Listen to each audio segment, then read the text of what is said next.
Assalamualaikum warahmatullahi wabarakatuh. Selamat pagi, siang, atau sore buat Bu Ina dan buat teman-teman semuanya.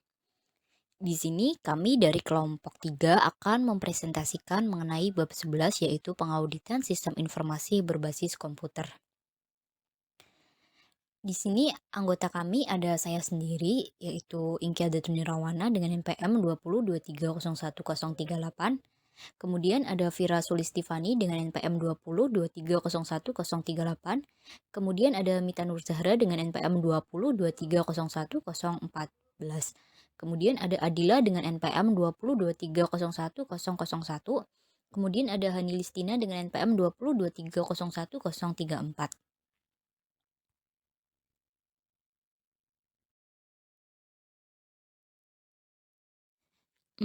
Sebelum membahas lebih lanjut mengenai pengauditan sistem informasi berbasis komputer, terlebih dahulu kita akan membahas mengenai pendahuluan terlebih dahulu, yaitu pengauditan. Di apa itu pengauditan? Pengauditan adalah proses sistematik atas pemerolehan dan pengevaluasian bukti mengenai asersi-asersi tentang tindakan dan kejadian ekonomi dalam rangka menentukan seberapa baik kesesuaian dengan kriteria yang ditetapkan. Nah, asersi yang dimaksud yaitu asersi itu merupakan pernyataan manajemen tentang pengelompokan transaksi dan akun terkait serta pengungkapannya di dalam sebuah laporan keuangan. Nantinya setelah pengauditan selesai, hasil dari audit kemudian dikomunikasikan ke pihak-pihak yang berkepentingan. Pihak yang berkepentingan yang dimaksud itu seperti manajemen, pemegang saham, calon investor, dan kreditor. Nah, pengauditan pastinya memerlukan perencanaan dan pengumpulan yang cermat, pemeriksaan serta dokumentasi dari bukti audit. Jadi dalam mengembangkan rekomendasi, auditor menggunakan kriteria yang ditetapkan seperti prinsip-prinsip pengandalian. Kemudian kita akan membahas tentang pengauditan internal. Apa itu pengauditan internal? Jadi pengauditan internal adalah sebuah aktivitas independen yang menjamin objektivitas serta konsultasi yang didesain untuk menambah nilai serta meningkatkan efektivitas dan efisiensi organisasi, termasuk membantu dalam desain dan implementasi dari sebuah sistem informasi akuntansi. Nah, jadi fungsi dari pengauditan internal ini untuk membantu sebuah organisasi untuk mencapai tujuan dengan mengadakan sebuah pendekatan yang sistematis dan disiplin untuk mengevaluasi serta meningkatkan efektivitas dari proses manajemen pengendalian dan tata kelola risiko. Jadi setelah tadi kita membahas mengenai pengauditan dan pengauditan internal, selanjutnya kita akan membahas mengenai beberapa jenis yang berbeda dari audit internal. Yang pertama ada audit keuangan. Jadi di dalam audit keuangan itu kita memeriksa keterandalan dan integritas dari transaksi-transaksi keuangan dan catatan akuntansi dan laporan keuangan. Yang kedua ada sistem informasi atau audit pengendalian internal. Jadi di sini kita tuh memeriksa pengendalian dari sebuah sistem informasi akuntansi untuk menilai kepatuhan dengan kebijakan dan prosedur pengendalian internal serta efektivitas dalam pengamanan aset. Jadi biasanya audit ini tuh mengevaluasi input dan output sistem pengendalian pemrosesan, rencana backup dan pemulihan keamanan sistem serta fasilitas komputer. Yang ketiga ada audit operasional. Jadi audit operasional itu berkaitan dengan penggunaan secara ekonomis dan efisiensi atas sumber daya dan pencapaian tujuan serta sasaran yang ditetapkan. Yang keempat ada audit kepatuhan. Jadi dalam audit kepatuhan ini untuk menentukan apakah entitas mematuhi hukum, peraturan, kebijakan, dan prosedur yang berlaku. Jadi di dalam audit ini tuh sering menghasilkan rekomendasi untuk meningkatkan proses dan pengendalian yang digunakan untuk memastikan kepatuhan terhadap regulasi. Yang kelima ada audit investigatif. Jadi audit investigatif itu untuk menentukan atau untuk menguji kejadian-kejadian dari penipuan yang mungkin terjadi, penggunaan aset yang tidak tepat, penyalahgunaan atau pemborosan dan tata kelola yang buruk. Setelah kita membahas mengenai jenis berbeda dari audit internal, selanjutnya yaitu ada audit eksternal. Jadi audit eksternal itu bertanggung jawab pada para pemegang saham perusahaan dan biasanya berkaitan dengan pengumpulan bukti yang diperlukan untuk menyatakan sebuah opini dalam laporan keuangan. Nah, jadi audit eksternal pastinya memerlukan kemampuan khusus. Yang pertama yaitu untuk menentukan bagaimana audit akan dipengaruhi oleh teknologi informasi. Yang kedua, menilai dan mengevaluasi pengendalian teknologi informasi serta mendesain dan menjalankan baik pengujian atas pengendalian teknologi informasi maupun pengujian substantif. Nah, setelah kita sudah membahas selanjutnya kita akan membahas mengenai sifat pengauditan. Yang pertama ada tinjauan menyeluruh proses audit. Jadi di dalam proses audit itu terdapat 4 tahap. Yang pertama itu perencanaan, pengumpulan bukti, pengevaluasian bukti, dan pengkomunikasian hasil audit. Nah, selanjutnya kita akan membahas lebih lanjut mengenai perencanaan audit. Jadi perencanaan audit itu untuk menentukan mengapa, bagaimana, kapan, dan oleh siapa audit akan dilaksanakan. Contohnya ini dalam sebuah perusahaan, audit pada sebuah perusahaan publik itu menentukan apakah laporan keuangan disajikan dengan wajar, atau sebaliknya.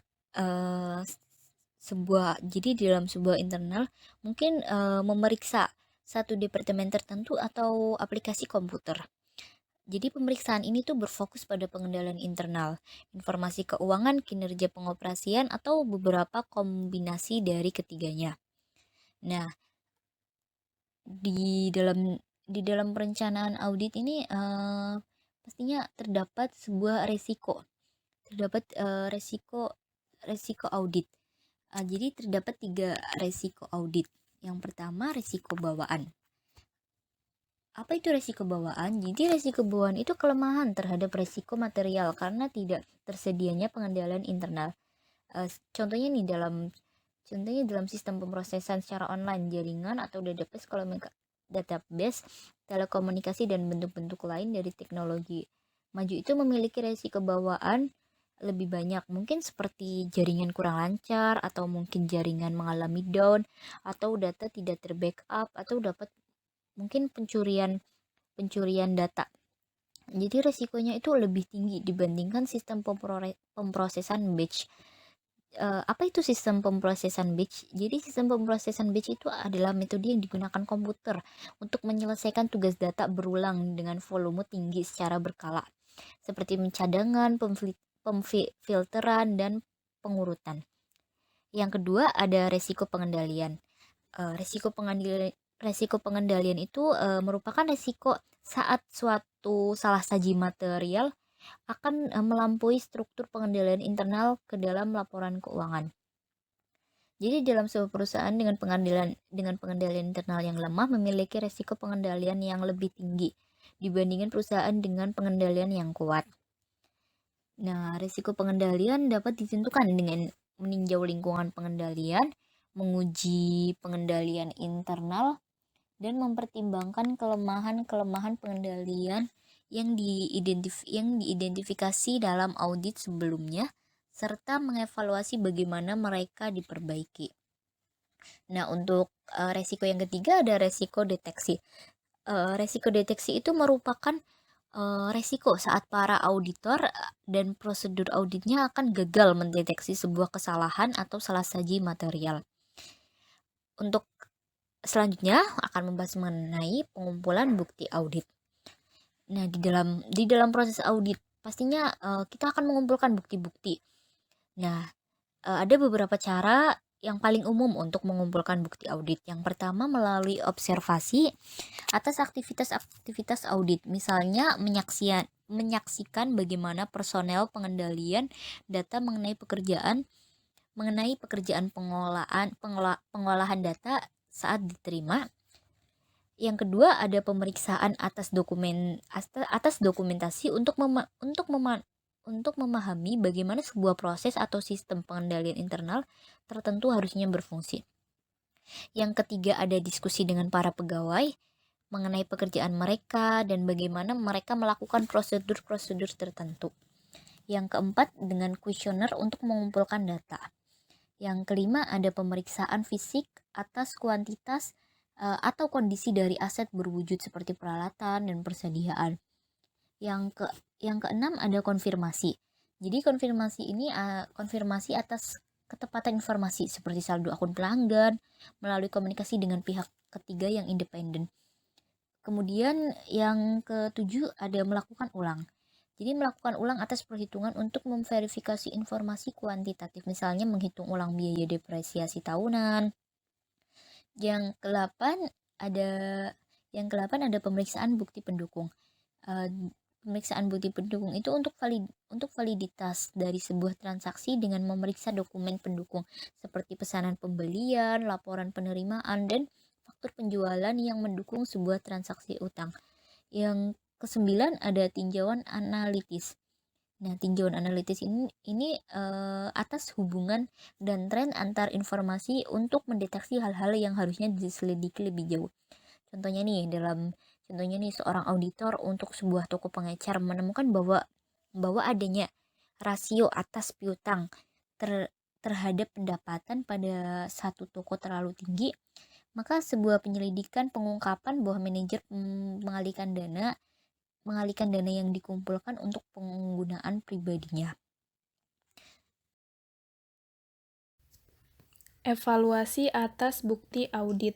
Auditor mengevaluasi bukti yang dikumpulkan dan memutuskan apakah bukti tersebut mendukung kesimpulan yang menguntungkan atau tidak. Jika tidak meyakinkan, auditor menjalankan prosedur-prosedur tambahan untuk mencapai sebuah kesimpulan pasti. Jadi, pada evaluasi atas bukti audit ini, seorang auditor akan mengevaluasi bukti yang sebelumnya sudah dikumpulkan. Auditor juga akan menentukan materialitas dalam bukti tersebut. Jadi materialitas ini itu merupakan tingkat kesalahan yang bisa diterima oleh auditor. Semakin rendah tingkat materialitasnya, maka semakin besar jumlah bukti yang harus dibuktikan. Begitupun sebaliknya. Nah, dalam seluruh tahapan audit ini, semua temuan dan bukti dan juga kesimpulannya nantinya itu akan didokumentasikan ke dalam kertas kerja audit. Selanjutnya ada komunikasi hasil audit. Auditor mengirimkan sebuah laporan tertulis yang merangkum temuan-temuan audit dan rekomendasi kepada manajemen, komite audit, dewan direksi, dan pihak-pihak lain yang berkepentingan. Kemudian, auditor biasanya melakukan studi tindak lanjut untuk memastikan apakah rekomendasi-rekomendasinya itu dilaksanakan. Jadi intinya itu, semua bukti yang sudah dikumpulkan ini dikirimkan ke pihak yang berwenang atau berkepentingan, dan auditor juga nantinya akan memastikan apakah semua laporan tertulisnya itu sudah tersampaikan dan dilaksanakan atau belum. Yang terakhir ada pendekatan audit berbasis risiko. Nah, pendekatan evaluasi pengendalian internal berikutnya ini tuh disebut pendekatan audit berbasis risiko, yang memberikan sebuah kerangka untuk menjalankan audit sistem informasi. Kerangkanya ini ada 4. Yang pertama, menentukan ancaman, penipuan, dan kesalahan yang akan dihadapi perusahaan. Yang kedua, mengidentifikasi prosedur pengendalian yang mencegah, mendeteksi, atau memperbaiki ancaman. Yang ketiga, mengevaluasi prosedur pengendalian. Yang keempat, mengevaluasi kelemahan pengendalian untuk menentukan dampaknya dalam jenis, waktu, atau tingkatan prosedur pengauditan. Jadi, pendekatan risiko ini tuh memberikan pemahaman untuk para auditor. Pemahamannya ini pemahaman yang lebih jelas mengenai penipuan dan kesalahan yang mungkin aja bisa terjadi. Dan juga apa sih risiko yang akan diterima dan bagaimana pengungkapan terkait bukti-bukti yang ada. Nah, pendekatan risiko ini juga bisa membantu auditor untuk merencanakan bagaimana menguji dan mengevaluasi pengendalian internal dan gimana cara untuk merencanakan prosedur-prosedur audit lanjutan. Selanjutnya ada audit sistem informasi. Nah, tujuan dari sebuah audit sistem informasi adalah untuk memeriksa dan mengevaluasi pengendalian internal yang melindungi sistem.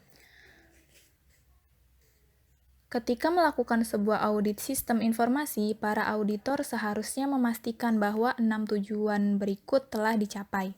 Yang pertama itu ada ketentuan keamanan untuk melindungi peralatan komputer, program, komunikasi, dan data-data dari akses, modifikasi, atau penghancuran yang tidak diotorisasi. Yang kedua, pengembangan dan akuisisi program dilakukan sesuai dengan otorisasi umum dan spesifikasi manajemen. Yang ketiga, modifikasi program mendapatkan otorisasi dan persetujuan manajemen. Yang keempat, pemrosesan transaksi, file, laporan, catatan, dan catatan komputer lainnya tepat dan lengkap. Yang kelima, data sumber yang tidak tepat atau tidak diotorisasi dengan benar diidentifikasi dan ditangani berdasarkan kebijakan manajerial yang telah ditentukan.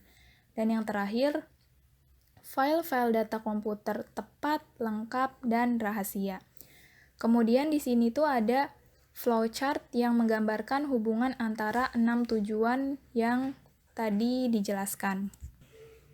Nah, di sini ada komponen-komponen sistem informasi dan tujuan audit terkait di figur 11 strip 2. Di sini ada tujuan 1. Tujuan 1 itu ada keamanan sistem informasi secara keseluruhan. Jadi tujuan 1 ini merupakan sebuah keamanan dari sistem informasi atau flowchart ini dari keseluruhannya. Untuk tujuan 2 dan tujuan 3, di sini ada pengembangan dan akuisisi program dan modifikasi program. Tujuan 4 yaitu adanya pemrosesan komputer. Pemrosesan komputernya itu terdiri dari data sumber, pemrosesan, dan output. Tujuan kelima itu data sumber dan entry data.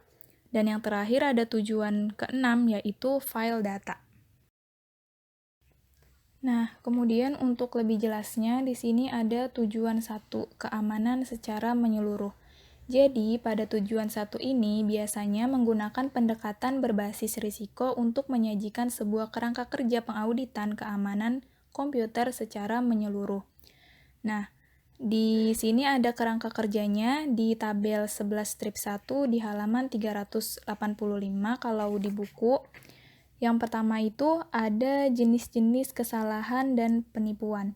Itu terdiri atas pencurian atau kerusakan yang tidak disengaja atau disengaja pada perangkat keras, kehilangan, pencurian, atau akses yang tidak diotorisasi terhadap program, data, dan sumber daya sistem lainnya, kehilangan, pencurian, atau pengungkapan yang tidak diotorisasi data rahasia, modifikasi atas penggunaan yang tidak diotorisasi program dan file data, dan gangguan atas aktivitas bisnis yang krusial.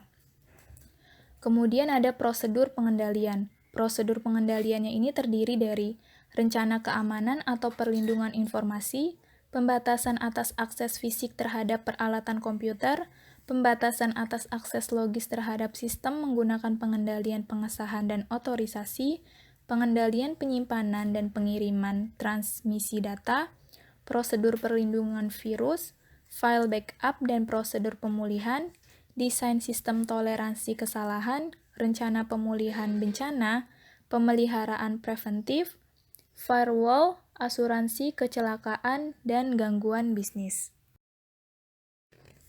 Selanjutnya, di tabel 11 strip 1 lanjutan, ini ada prosedur audit tinjauan sistem, terdiri atas memeriksa dengan seksama situs komputer, memeriksa rencana keamanan atau perlindungan informasi dan pemulihan bencana, mewawancarai personel sistem informasi mengenai prosedur keamanan, memeriksa kebijakan dan prosedur akses fisik dan logis, memeriksa kebijakan dan prosedur file backup dan pemulihan, memeriksa kebijakan dan prosedur penyimpanan dan transmisi data, memeriksa prosedur yang digunakan untuk meminimalkan penghentian sistem, memeriksa kontrak pemeliharaan penjual, menguji log akses sistem, menguji kebijakan asuransi kecelakaan dan gangguan bisnis. Kemudian ada prosedur audit, pengujian pengendalian. Ini terdiri atas mengamati dan menguji prosedur akses situs komputer, mengamati persiapan dari dan penyimpanan offsite atas file backup, menguji penentuan serta modifikasi prosedur untuk ID dan kata sandi pengguna, menyelidiki bagaimana upaya akses yang tidak diotorisasi dihadapi, memverifikasi tingkat dan efektivitas dari enskripsi data, memverifikasi pengguna atas pengendalian transmisi data yang efektif, memverifikasi penggunaan atas firewall dan prosedur perlindungan virus yang efektif, memverifikasi penggunaan perawatan preventif dan sebuah uninterruptible power supply, memverifikasi jumlah dan batasan dari perlindungan asuransi, menguji hasil dari simulasi uji rencana pemulihan bencana. Kemudian yang terakhir ada pengendalian kompensasi yang terdiri dari kebijakan personel yang kuat, termasuk pemisahan dari tugas yang tidak sesuai, dan pengendalian penggunaan yang efektif.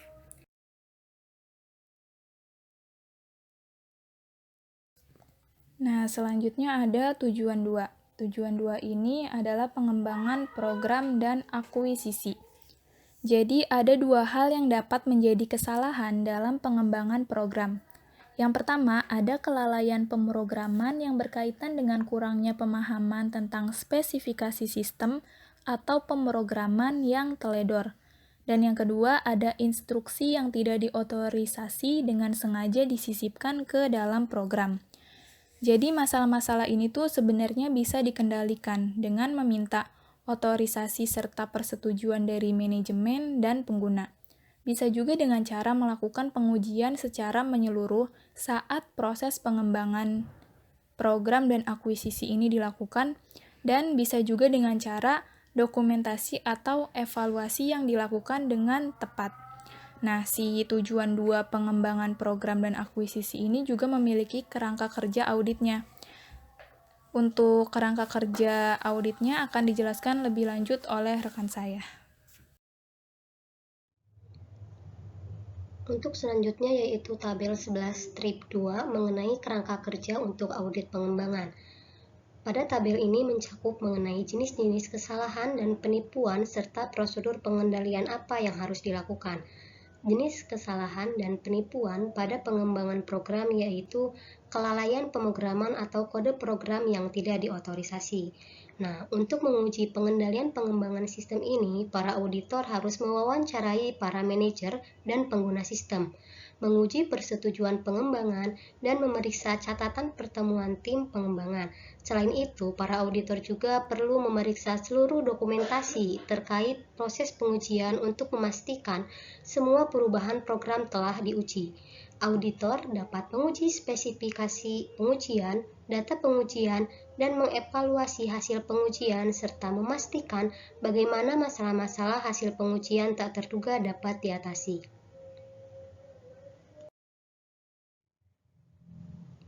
Untuk tujuan yang ketiga yaitu modifikasi program.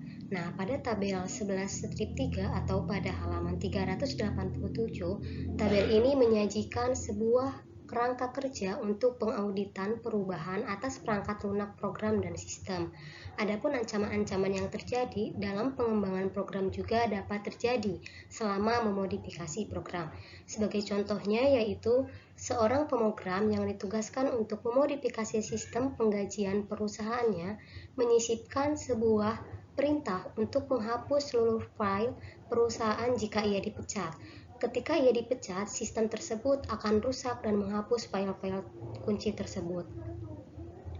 Untuk yang selanjutnya yaitu selama tinjauan sistem, para auditor harus mendiskusikan proses perubahan dengan manajemen dan personel pengguna. Kebijakan, prosedur, dan standar untuk menyetujui, memodifikasi, menguji, dan mendokumentasi perubahan harus diuji.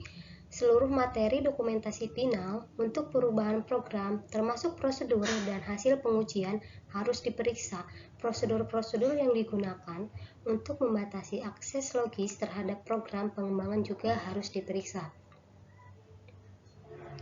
Bagian penting dari pengujian pengendalian adalah memverifikasi bahwa perubahan program telah diidentifikasi, didaftar, disetujui dan didokumentasikan.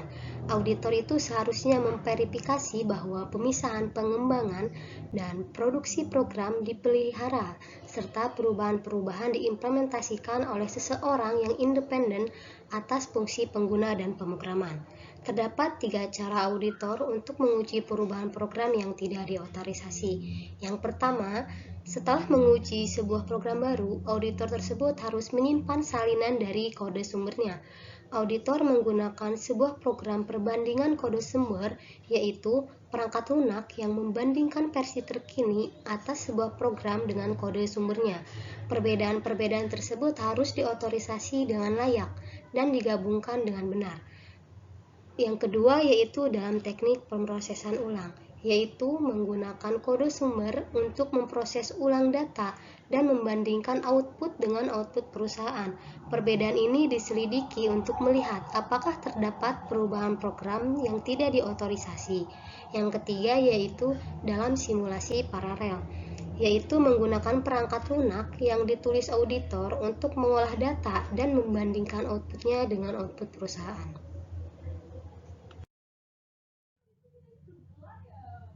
Untuk tujuan yang keempat yaitu pemrosesan komputer. Pada pengolahan data pengujian, salah satu cara untuk menguji sebuah program adalah memproses satu set hipotesis atas transaksi yang valid dan tidak valid. Data yang tidak valid ini termasuk atas catatan dengan data yang hilang, file-file yang memuat jumlah besar yang tidak rasional, nomor akun atau kode pemrosesan yang tidak valid, data non-numerik dalam file numerik, dan catatan yang di luar urutan. Dalam sebuah sistem online, para auditor ini memasukkan data pengujian dan kemudian mengamati serta mencatat respon sistem. Jika sistem ini menerima transaksi pengujian yang salah, maka auditor harus membalik efeknya ke transaksi, menyelidiki masalah, dan merekomendasikan agar kekurangan sistem ini diperbaiki. Pemrosesan transaksi pengujian memiliki 2 kelemahan. Yang pertama, auditor harus menghabiskan waktu yang cukup banyak untuk memahami sistem dan menyiapkan transaksi pengujian. Yang kedua, auditor harus memastikan bahwa data pengujian ini tidak mempengaruhi file dan database perusahaan. Agar hal tersebut tidak terjadi, auditor dapat membalik efek dari transaksi pengujian atau memproses transaksi dalam pelaksanaan terpisah menggunakan sebuah salinan dari file ataupun dari database. Adapun teknik audit bersamaan ini yaitu perangkat lunak yang terus-menerus mengawasi sebuah sistem sementara ia mengolah data asli serta mengumpulkan, mengevaluasi, dan melaporkan informasi mengenai keterandalan sistem. Teknik-teknik audit bersama ini menggunakan modul audit yang dilekatkan yang merupakan segmen kode program yang menjalankan fungsi audit, melaporkan hasil pengujian, dan menyimpan bukti yang dikumpulkan untuk tujuan auditor.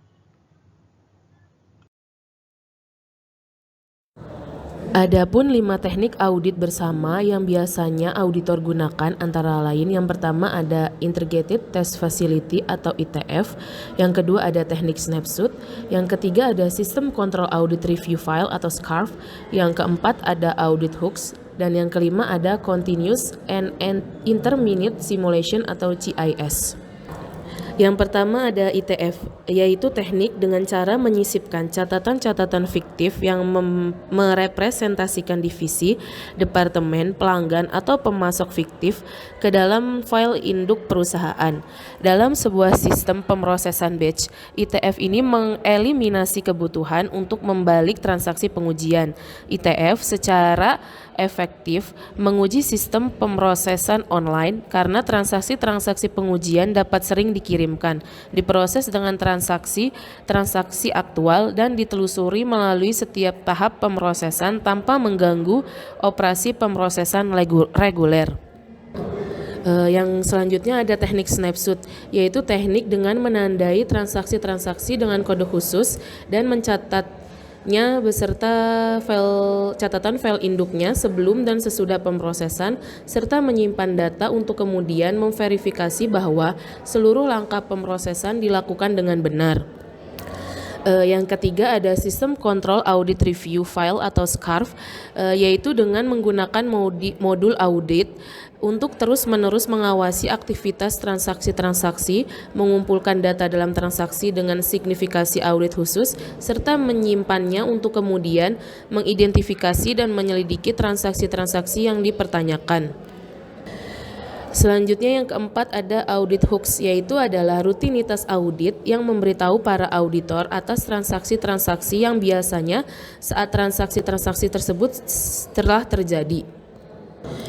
Dan yang terakhir atau yang kelima yaitu ada Continuous and Intermediate Simulation atau CIS, yaitu dengan cara menghubungkan sebuah modul audit dalam sebuah sistem manajemen database atau DBMS yang menguji seluruh transaksi yang memperbarui database menggunakan kriteria yang serupa dengan SCARF.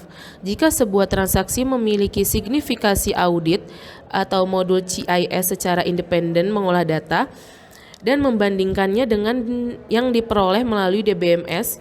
Ketika terdapat ketidaksesuaian, perbedaan-perbedaan tersebut disimpan dalam sebuah log audit untuk investigasi lanjutan. Jika perbedaannya serius, GIS dapat mencegah DBMS untuk melaksanakan update. DBMS di sini yang dimaksud adalah Database Management System. Untuk log audit sendiri itu merupakan sebuah file yang memuat transaksi-transaksi yang memiliki signifikasi audit. Yang selanjutnya ada analisis atas logika program. Dalam menganalisis pengembangan, pengoperasian, dan pendokumentasian pada program, auditor perlu menggunakan perangkat lunak sebagai berikut. Yang pertama ada bagan alir otomatis, tabel keputusan otomatis, rutinitas pemindaian, program pemetaan, dan penelusuran program. Yang pertama, bagan alir otomatis ini digunakan untuk mengartikan kode sumber dan menghasilkan sebuah bagan alir program. Tabel keputusan otomatis tersendiri juga digunakan untuk mengartikan kode sumber dan menghasilkan sebuah tabel keputusan. Yang ketiga ada rutinitas pemindaian, digunakan untuk mencari sebuah program untuk seluruh kejadian atas komponen-komponen tertentu. Selanjutnya ada program pemetaan, yaitu program yang digunakan untuk mengidentifikasi kode program yang tidak dilaksanakan. Perangkat lunak ini dapat menemukan kode program yang disisipkan oleh seorang pemrogram jahat untuk menghapus seluruh file komputer ketika ia diberhentikan. Yang selanjutnya ada penelusuran program, yaitu digunakan secara berurutan seluruh langkah-langkah program yang dilakukan ketika sebuah program berjalan, sehingga urutan kejadian yang dijalankan program dapat diamati. Penelusuran program membantu mendeteksi perintah program yang tidak diotorisasi dan kode program yang tidak dilakukan. Materi selanjutnya di sini ada tujuan 5 atau data sumber. Matriks pengendalian input.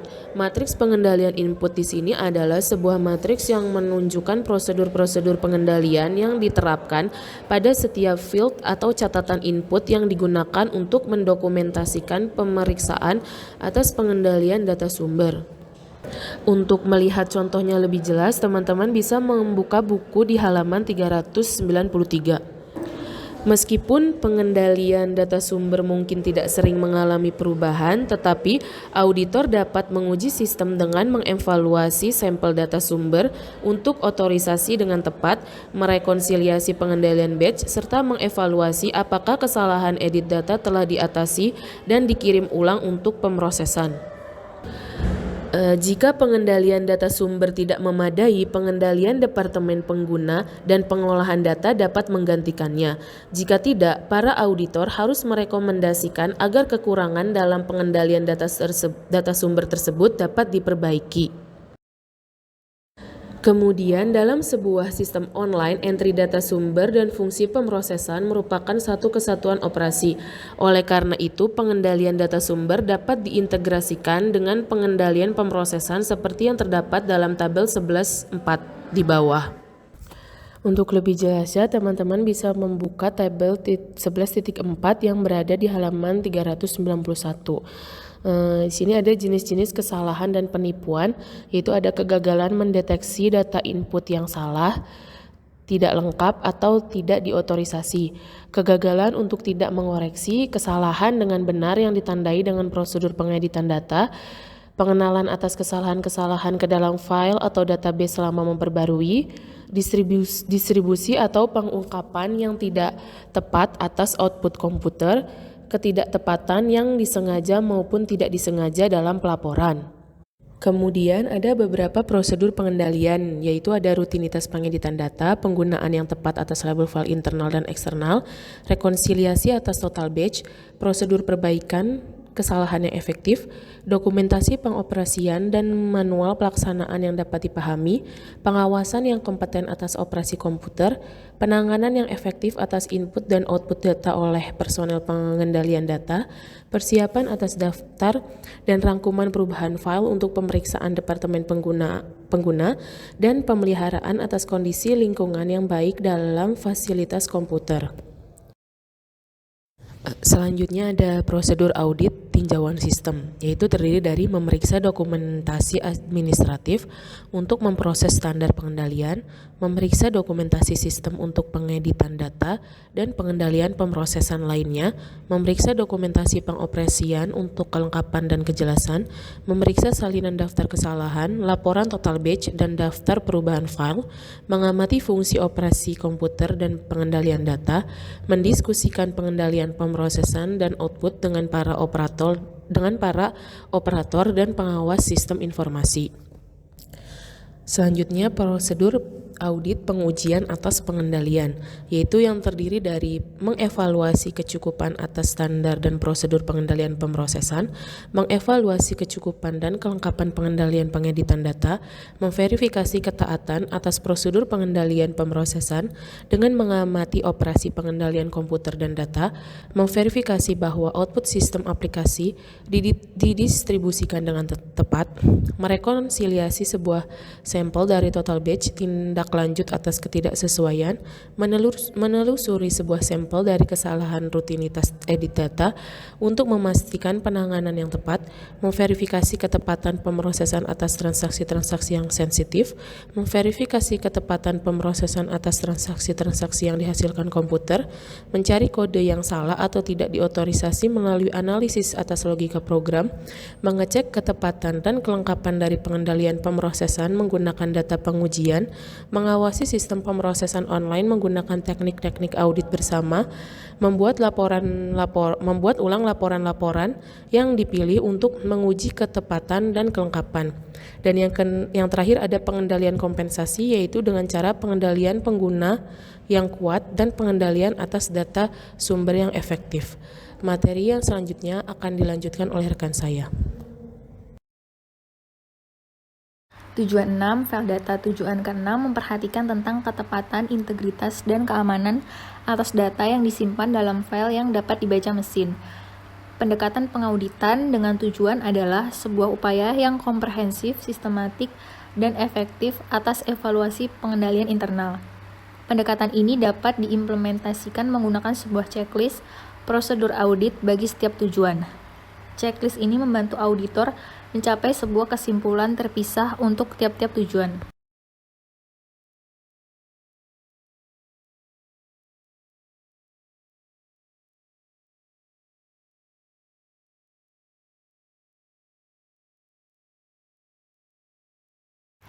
Perangkat lunak audit. Computer Assisted Audit Technique atau CAATS mengacu pada perangkat lunak audit, sering disebut sebagai Generalized Audit Software atau GAS, yang menggunakan spesifikasi yang disediakan auditor untuk menghasilkan sebuah program untuk menjalankan fungsi audit, sehingga akan mengotomatiskan atau menyederhanakan proses audit. Computer Assisted Audit Technique atau CAATS merupakan perangkat lunak audit yang menggunakan spesifikasi yang disediakan oleh auditor untuk menghasilkan sebuah program untuk menjalankan fungsi audit. Generalized Audit Software atau GAS merupakan perangkat lunak audit yang menggunakan spesifikasi yang disediakan oleh auditor untuk menghasilkan sebuah program untuk menjalankan fungsi audit.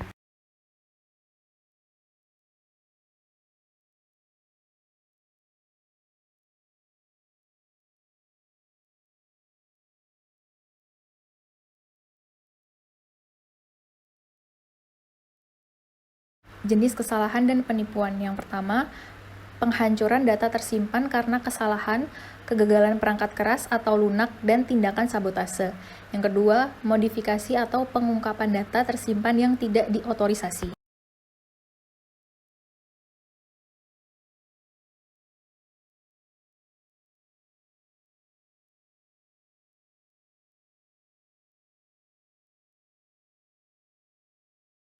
Prosedur pengendalian. Yang pertama, penyimpanan data dalam sebuah perpustakaan file yang aman dan pembatasan akses fisik pada file data. Yang kedua, pengendalian akses logis dan sebuah matriks pengendalian akses. Yang ketiga, penggunaan yang tepat atas label file dan mekanisme write protection. Yang keempat, pengendalian perbaruan secara bersamaan. Yang kelima, enkripsi pada data rahasia. Yang keenam, perangkat lunak perlindungan virus. Yang ketujuh, back offsite atas seluruh file data. Yang kedelapan, prosedur checkpoint dan rollback untuk memfasilitasi pemulihan sistem.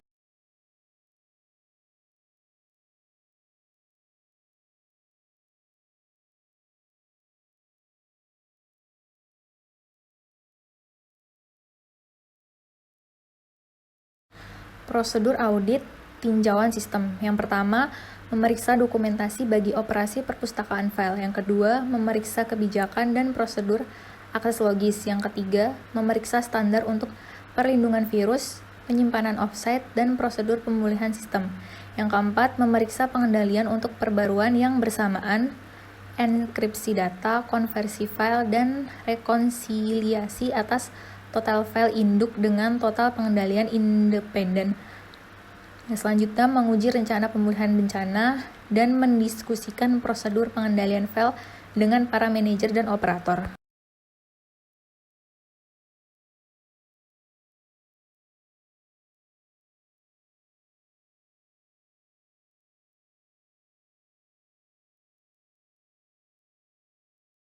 Prosedur audit pengujian atas pengendalian. Yang pertama, mengamati dan mengevaluasi operasi perpustakaan file. Yang kedua, memeriksa catatan atas penentuan dan modifikasi kata sandi atau password. Yang ketiga, mengamati dan mengevaluasi prosedur penanganan file oleh personel operasi. Yang keempat, mengamati persiapan dan penyimpanan offset atas file backup. Yang kelima, memverifikasi penggunaan efektif atas prosedur perlindungan file. Yang keenam, memeriksa penggunaan pengendalian perbaruan yang bersamaan dan enkripsi data. Yang ketujuh, memverifikasi kelengkapan penerimaan dan pengujian atas rencana pemulihan bencana. Yang kedelapan, merekonsiliasi total file induk dengan total pengendalian yang dikelola secara terpisah. Yang kesembilan, mengamati prosedur-prosedur yang digunakan untuk mengendalikan konversi file.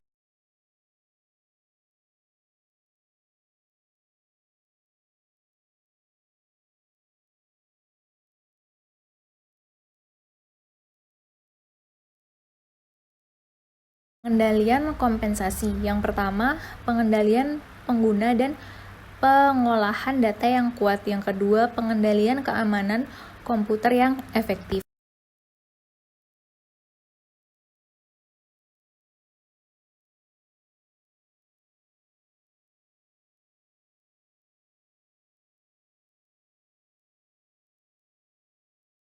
Audit operasional SIA. Teknik dan prosedur yang digunakan dalam audit operasional serupa dengan audit atas sistem informasi dan laporan keuangan. Perbedaan dasarnya adalah lingkup audit. Langkah pertama dalam audit operasional adalah perencanaan audit pada satu waktu saat lingkup dan tujuan audit ditetapkan. Sebuah persiapan tinjauan sistem dilakukan dan sebuah program audit tentatif disiapkan. Langkah selanjutnya pengumpulan bukti, termasuk aktivitas-aktivitas berikut. Yang pertama, memeriksa kebijakan dan dokumentasi pengoperasian. Yang kedua, menginformasi prosedur-prosedur dengan manajemen dan personel pengoperasian. Yang ketiga, mengobservasi fungsi-fungsi dan aktivitas-aktivitas pengoperasian. Yang keempat, memeriksa rencana serta laporan finansial dan pengoperasian. Yang kelima, menguji ketetapan atas informasi pengoperasian. Dan yang keenam, menguji pengendalian.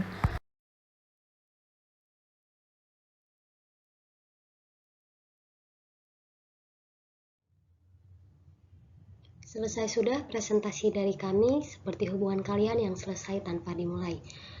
Kurang lebihnya kami mohon maaf. Wabillahi taufiq wal hidayah. Wassalamualaikum warahmatullahi wabarakatuh.